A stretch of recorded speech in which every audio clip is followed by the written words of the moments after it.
यदि कहीं भूल हो गया तो हम 12 बार पढ़ लेते हैं, तो 9 बार तो माना ही जाएगा नहीं, ये प्रमाद की कोटि में आएगा, आप असावधानी रहे। श्री लखनलाल जी जोशी और तैयार रहेंगे श्री अशोक यादव जी।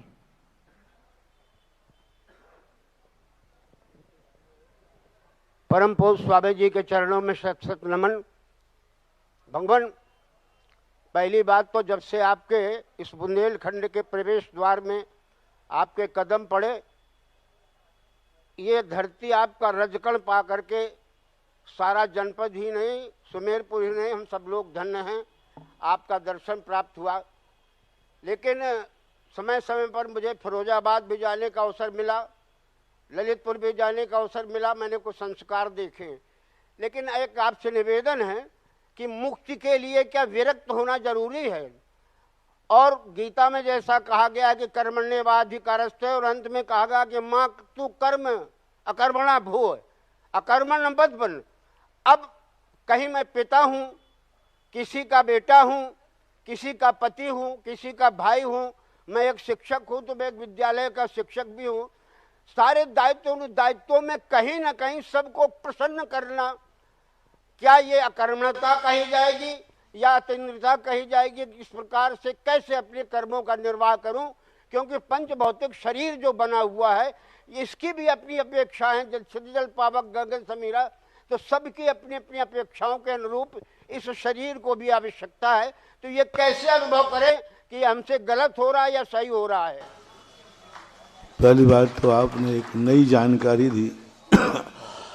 आपका बुजुर्ग होना, यानी विधायक के पिताजी के भी आप गुरु रहे हैं, और आपने आज एक नई इतिहास की बात बता दी कि यहाँ से बुंदेलखंड शुरू हो जाता है प्रवेश द्वार। मुझे मालूम नहीं था, मैं समझता था कि वो MP वाला ही बुंदेलखंड होगा। बुंदेलखंड का प्रवेश द्वार सुमेरपुर है, यानी बुंदेलखंड का एरिया बहुत लंबा हो गया। दूसरी बात है कि हम कर्म हैं या अकर्म हैं। कर्म करना हमारा कर्तव्य है, अकर्मण्य मत बनो। अकर्मण्य करना सबसे बड़ा अधर्म कहलाता है। सामने वाले को प्रसन्न नहीं करना है, सामने वाले को खुश करना भी अकर्मण्यता की कोटि में आता है। हम जिस कार्य को कर रहे हैं, हमारे अभिप्राय में सामने वाले का हित होना चाहिए, चाहे वो प्रसन्न हो अथवा नाराज हो। अभी जैसे मैंने उदाहरण दिया था। स्वामी जी, इससे में एक प्रश्न और है। हाँ, कि जनक जैसा योगी पुत्री के विवाह के लिए उसे शंकर जी के धनुष को तोड़ने के लिए संकल्प लेना पड़ा। एक पिता के नाते पुत्री के विवाह के लिए क्या क्या पापड़ बेलने पड़ते संसार में, नैतिक और अनैतिक कारणों के द्वारा। इससे कैसे भौतिक संसार से मुक्ति मिले? नहीं, जनक जी ने पापड़ नहीं बेले। महादेव के धनुष को तोड़ना तो उनका बहाना था, उस बहाने से एक भगवान को ढूंढना था कि अपनी विदेही को, हम अपनी विदेही को भगवान को देना चाहते, महापुरुष को देना चाहते। अब महापुरुष हमें कैसे मिलेगा? हमारी इसे चरम चक्षुओं से, इस बुद्धि से देखने में आ नहीं सकती। महादेव का जो धनुष है, यही महापुरुष को लाएगा, क्योंकि जो महापुरुष नहीं है वह धनुष को हाथ भी नहीं लगा पाएगा। इसलिए धनुष को तोड़ा नहीं है, उस बहाने श्री राम को खोजा है। ये तो उनकी खोज का तरीका था। प्रभु, यदि भगवान को खोजने के लिए हमें भगवान की किसी वस्तु को तोड़ना पड़े तो भगवान नाराज नहीं होते हैं, वो कहते हैं हमारी प्रमाणिकता। इसलिए तो महादेव ने वो धनुष रखा था कि एक दिन यही धनुष पहचान कराएगा कि इस दुनिया में कोई महापुरुष है और वो भगवान का रूप है। ऐसा प्रभु, एक प्रश्न और है कि शंकर जी ने कहा कि उमा दारू जो सिद्ध की नहीं, सबे नचावत राम गोसाई। तो जो भी कर्म और अकर्म कर रहे हैं, कहते हैं प्रभु की कृपा से है। उस प्रभु की कृपा की अनुभूति हम कैसे करें कि हम कहाँ गलत है और कहाँ बस यहाँ पर जो है, इसको मात्र श्रद्धा और भक्ति मानना। अपन लोग बहुत बहानेबाज हैं, कर्म अपन करते हैं और थोप देते हैं भगवान के ऊपर। और सबसे बड़ी गलती तो कहाँ करते हैं? अच्छे कर्म करें तो मैंने किया, बुरे कहें तो क्या करूं, भगवान करा रहा है, मैं क्या करूं। तो ये हमारी भक्ति है। भगवान कोई भी हमारे से नहीं कराता, वो खुद इतना समर्थ है, वो अपने से क्यों कराएगा। अपने काम दूसरों से वही कराता है जो स्वयं असमर्थ होता है। भगवान इतना समर्थवान है, उसको जो कार्य करना है उसको भगवान के अलावा कोई कर ही नहीं सकता, वो क्यों कराएगा। भक्ति में ये आता है। जैसे आपने देखा होगा, एक बालक है स्कूल से पढ़ के आया, अच्छे नंबर लेके आया। सबने पूछा कि भाई आपने इतने अच्छे नंबर कैसे प्राप्त किए। अरे सब मेरे पिताजी की कृपा है, गुरुओं की कृपा है। पत्रकार पिताजी के पास पहुंच गए, बोले साहब आपके बेटे ने अच्छे इंटरव्यू पास किया है, बहुत अच्छे नंबर आए। उसने कहा सब पिताजी की कृपा है।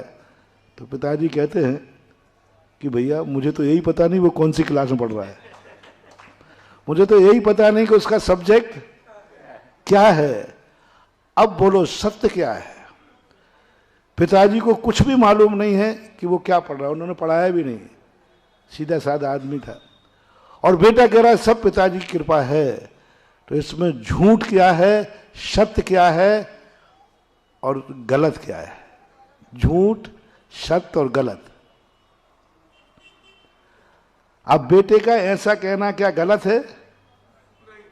ये महानता है। सत्य तो ये है कि पिता को कुछ पता है नहीं, और झूठ ये है कि पिता का नाम ले रहा है। तो ये हमारे यहाँ सत्य और असत्य के बीच में एक आती है सभ्यता, नैतिकता। ये बड़प्पन कहलाता है कि पिता ने कुछ नहीं किया लेकिन सारा श्रेय किसको दे दिया। तो ये हमारे यहाँ सभ्यता है। ऐसा ही अपन लोग भक्त लोग हैं, अपन भगवान जो कुछ भी अपन करते हैं सारा श्रेय किसको दे देते हैं?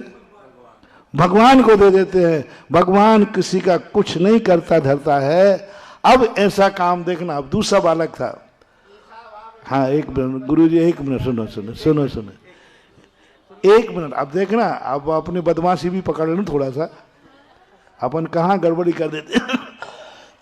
अब ये बात सुनकर के सबको अच्छा लगा, अरे क्या बेटा है, सारी मैंने स्वयं में की और लेकिन श्रेय किसको दे दिया। बोलो इसकी सब में प्रशंसा होगी कि नहीं होगी। अब दूसरा बेटा था, वो फेल हो गया था। तो उसने सोचा कि इसने जो कुछ भी कहा वो ही मैं कहूँगा। इसने कहा कि क्यों भाई कैसे पार हो गया, क्या हुआ सब।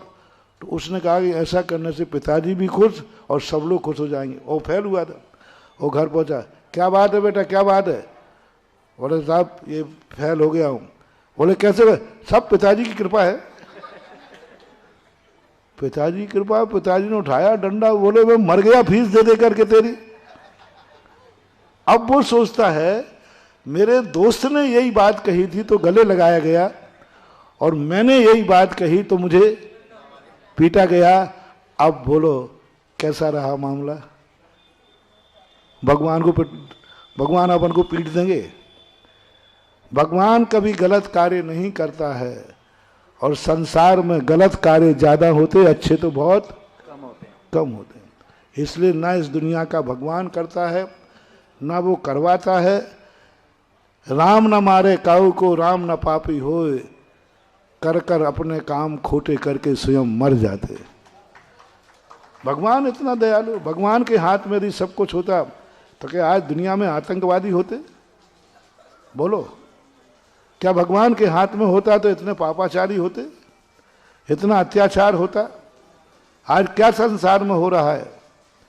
नहीं महानुभाव, भगवान बहुत पवित्र है, दयालु है। वो कभी कुछ भी गलत सोच ही, वो तो सदा अच्छा सोचता है, अच्छा देखता है, अच्छा करता है। लेकिन अपन को अच्छे कार्य होने पर श्रेय किसको देना है? ये सब भगवान की माया है।